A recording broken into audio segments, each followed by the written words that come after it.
What sort of mind could see life as a kind of surreal metaphysical mystery, yet at the same time insist it's entwined with the messy business of history?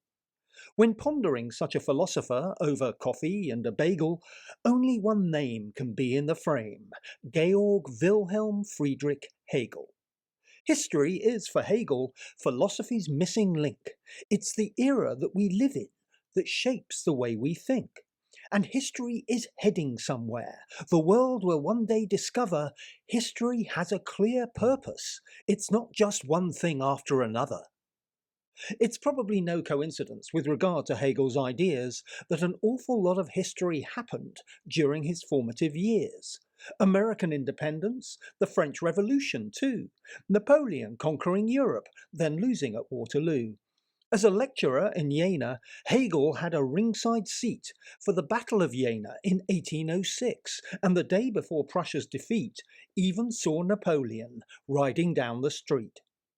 The Battle of Jena was also the cause of a personal complication, as Hegel was writing a book that was so close to publication he had to send a horseman racing through the enemy line to get it to his publisher without incurring a fine. The Phenomenology of Spirit is the title of that book. A groundbreaking work, it was probably worth the risks that courier took. It's a systematic attempt to follow the progress of rationality, developing over the generations, reflected in different civilizations, the history of human thought as one single shared mentality. The name Hegel gave this huge conscious wave is not easily defined.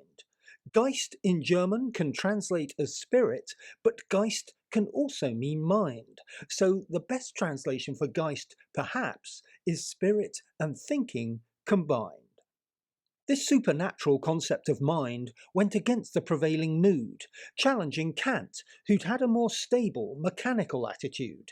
If all of our knowledge, Kant had argued, comes to us via the mind, before we can trust its performance, we need to know how it's designed. But this, as Hegel was keen to point out, puts us in a logical bind. If our tool to examine the mind is the mind, how can we trust what we find? To want to know first how we know what we know is crazy, according to him, as absurd as not going into the water until we've learned how to swim. We have no choice. We are where we are, immersed in an ocean of thought. We can't be held back by the nagging fear that somehow our knowledge falls short.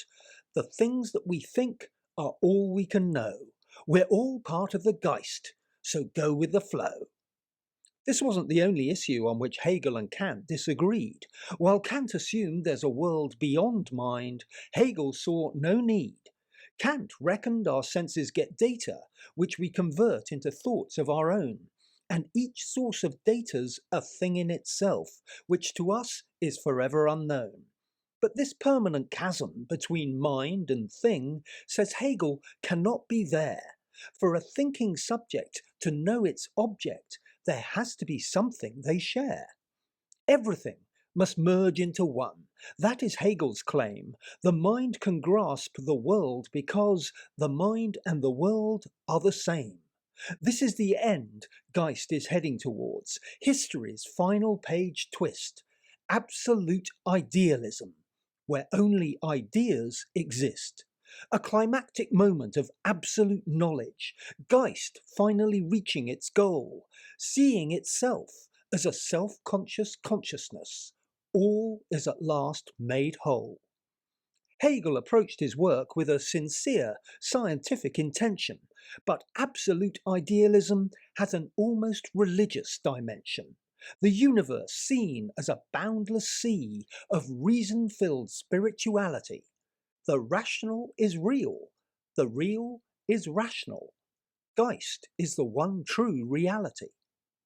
As Geist has developed through history, the centuries flying by, it's been steering a course towards freedom, says Hegel, humanity's ultimate high. The end of history is freedom for all. Such a positive vision meant crowds filled the hall when a Hegel lecture was on, which annoyed the pessimist Schopenhauer, who viewed the whole thing as a con.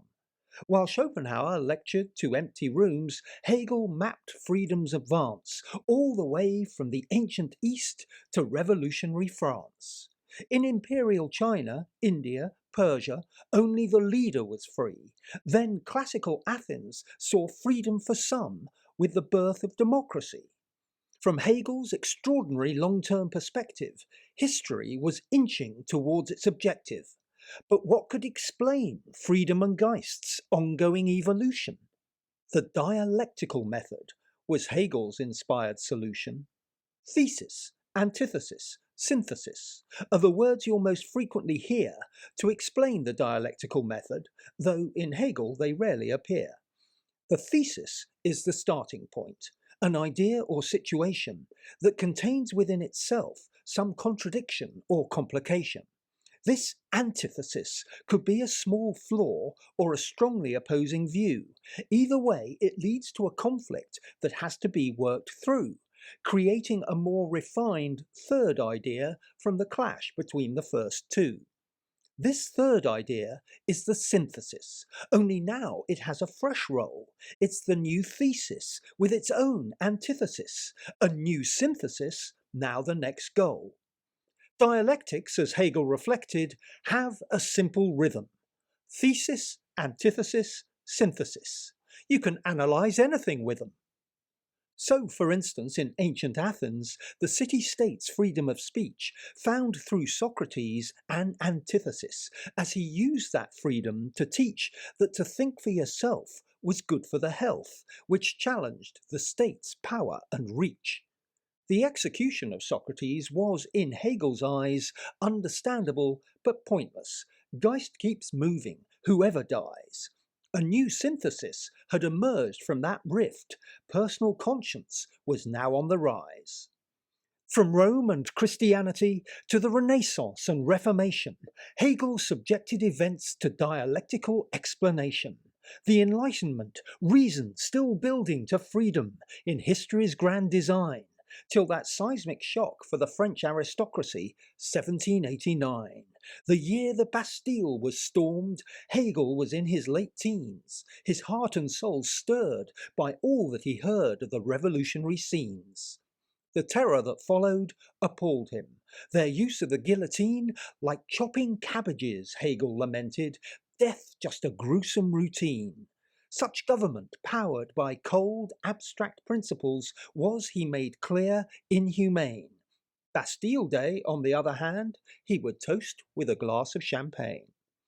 Did history end with freedom in Prussia? So Hegel seems to show, but critics accuse him of merely supporting his own nation's status quo.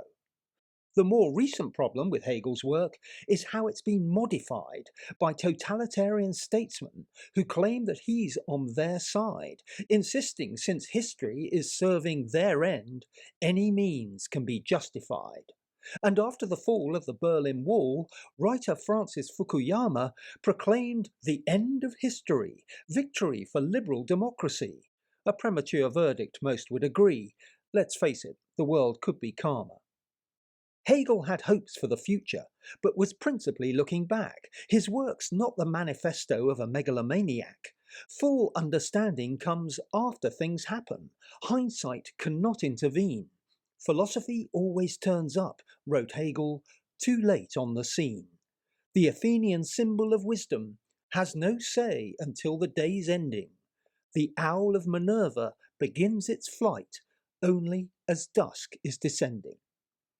For Kant, the way our minds work doesn't change, only the contents do. But for Hegel, as centuries pass, our mental framework changes too. Since ancient times, the human mind has come a very long way, and Hegel's observations on how history comes into play could even apply to how minds are shaped by the technology of today. We may like to think we have common sense. We may like to think we're free, thinking original thoughts of our own. But it can be instructive to see your individual state of mind will, to some extent, be defined by the time and place you find yourself in, where, in history, you happen to be.